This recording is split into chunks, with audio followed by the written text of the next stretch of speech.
Here in LA County, where I live, we're currently on lockdown. And I'm sure a lot of you guys are also in a similar situation. This also doesn't mean that we have to resort to eating foods that, again, aren't going to support our wellness goals or our weight loss goals. Not only that, but the types of foods that also are going to inhibit our immune system. In fact, it's especially important during this time that we really focus on high quality food sources that not only support our goals, but really help to support our immune system too. But since it is a little crazy with the grocery store, today I'm sharing 2.5 break fast recipes that you guys can use that are fairly shelf stable, or at least refrigerator stable as well, that will last you a little while and that will support your weight loss and wellness goals and help to boost your immune system in today's video. All right guys, if you're new to my channel and you don't know who I am, my name's Autumn and I'm a certified clinical nutritionist with my master's in nutrition human performance. On my channel, I'm typically talking about the science-backed and holistic methods that you can use to achieve your wellness dreams.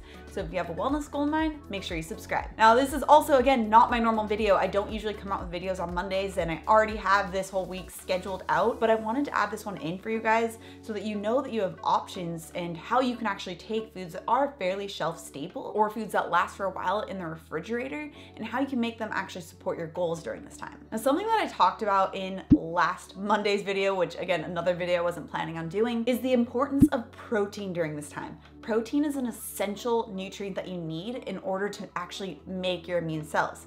We also know it as something that's really great for weight loss because it does help to keep you satiated. So it's kind of like a twofer for right now. That's why a lot of these refined food products, a lot of the pastas that people are going out and buying mass amounts of, are really actively working against your goals, really making it so that it's not going to help your immune system either. Not only will these foods cause more of that spike in insulin and make you more in that storage mode, but higher amounts of glucose, higher amounts of sugar in general can also really suppress the immune system multiple hours after consuming it. So the 2.5 recipes, and you'll get why in a second why I keep saying 2.5. The 2.5 recipes that I'm sharing with you guys today are really emphasizing the protein as well as the fat to keep you satiated so that you don't feel hungry and so that you don't need to keep snacking throughout the day. But not only will this help with your weight loss and wellness goals, it'll also really help to keep you healthy during this time too. And the first recipe is my chia brekky bowl, which you guys are already really familiar with, but I wanted to bring it up because it is something that's really useful during this time. Let me show you.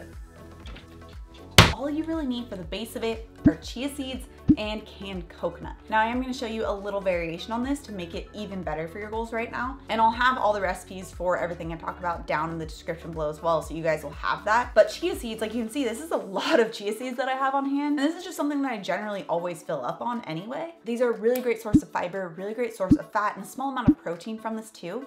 But one thing that I would recommend as an adjustment to the original chia brekky bowl recipe is to add in some type of protein powder if you are plant-based. And in fact, I recommend using a full serving or full scoop of the protein powder for each serving of the chia brekky bowl that you'll be having.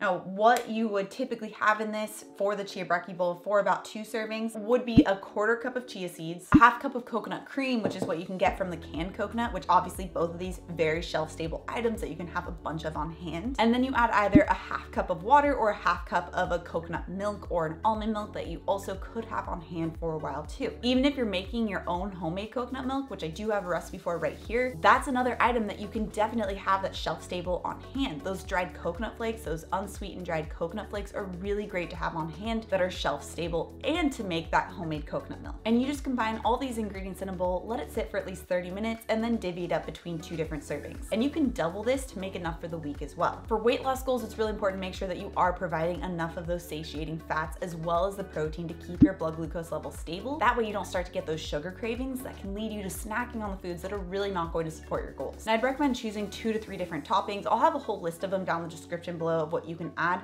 but some great options include various nuts and seeds, almond butter, peanut butter, coconut flakes, cacao nibs. And if you have berries that you have access to, this is the one fresh item that you can add. So you can add about a 1/2 cup of berries as well. Now, if you aren't plant-based, and this is where the 2.5 recipes comes into play, you can still also make the chia brekky bowl, but make it a little bit different with also a more refrigerator stable ingredient of Greek yogurt. I personally have been really loving using Greek yogurt as the base for my chia brekky bowls as a complete protein source. And what you would do instead is still use that 1/4 cup of chia seeds and then mix it with a cup of Greek yogurt and a cup of warm water. Then same protocol, make sure that you stir it, let it sit for about 30 minutes before divvying it up into those 2 servings and then topping it with your toppings. So far, the only non-shelf stable or refrigerator stable ingredient that we've mentioned are the berries, and you don't even have to use those if you don't have them on hand or you could use frozen options if you have that too. But the adjustment that has been made for these chia brekky bowls is really making sure that you are getting enough protein during this time to help boost your immune system. And something that's also really great about Greek yogurt is that because it is a fermented product, it has a much longer shelf life than a lot of other products,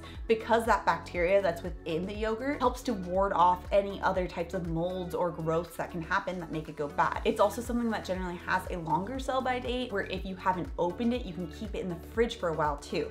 Which brings me to my second recipe, which is an egg scramble. Now, eggs are really great, especially during this time, because you can keep them in the fridge for about 3 to 5 weeks, which is a good amount of time. And although they do take up space in your fridge, it's still something that doesn't go bad within a couple days of buying it. And in order to get some fiber in with that meal too, so that I can make sure I'm satiated, I've been cooking up some cabbage and onions with it, both, again, some types of vegetables that last longer than other types of, like, let's say leafy greens, for example. So I've been chopping up about 1 or 2 cups of green cabbage to go along with about a 1/4 cup of red onions or white onions, whichever you prefer, sauteing them up with about a tablespoon or so of grass-fed butter, and pairing that with my egg scramble along with a couple different servings of fat to keep me satiated. Now, the fats that I've been using really vary. Obviously, one of my favorites is avocado, and of course that goes really well with eggs. But if you can't find any during this time, there's a lot of other healthy fat options that you can use that are also more shelf stable. So those include various nuts and seeds, using about 2 tablespoons per serving. And of course, olives. Olives are a really great source of monounsaturated fat, and you get a little bit of fiber in there. So it helps to boost your satiety, keep you satiated, stabilize those blood glucose levels, and make sure that you're feeling good during this time. I use anywhere between a 1/4 to a 1/2 cup for olives per serving. And a third more refrigerator stable item that you can have as well for a fat component is about 1 ounce of hard cheese, if cheese is something that your body tolerates. Now, hard cheeses include things like sharp cheddar and Parmesan, and 1 ounce of hard cheese is going to have an additional 7 grams or so of protein, as well as some grams of fat too. So you get a really good combination of protein and fat that'll help to keep you satiated and provide those amino acids to support your immune system. And again, cheese is one of those items, just like the Greek yogurt, that you can keep in the fridge for a while and you don't have to worry about it going bad. And I'll have all 2.5 of these recipes in detail down the description below, but I also did a full video that you guys can check out on how I make this egg and cabbage scramble, which I highly recommend you check out that video next right here. Also, if you're new to my channel and you love the science-backed information on how you can feel amazing again, make sure you subscribe right here. Come out with new videos every Tuesday and Thursday. Okay, stay healthy. Thanks so much for tuning in, and I'll see you in my next video.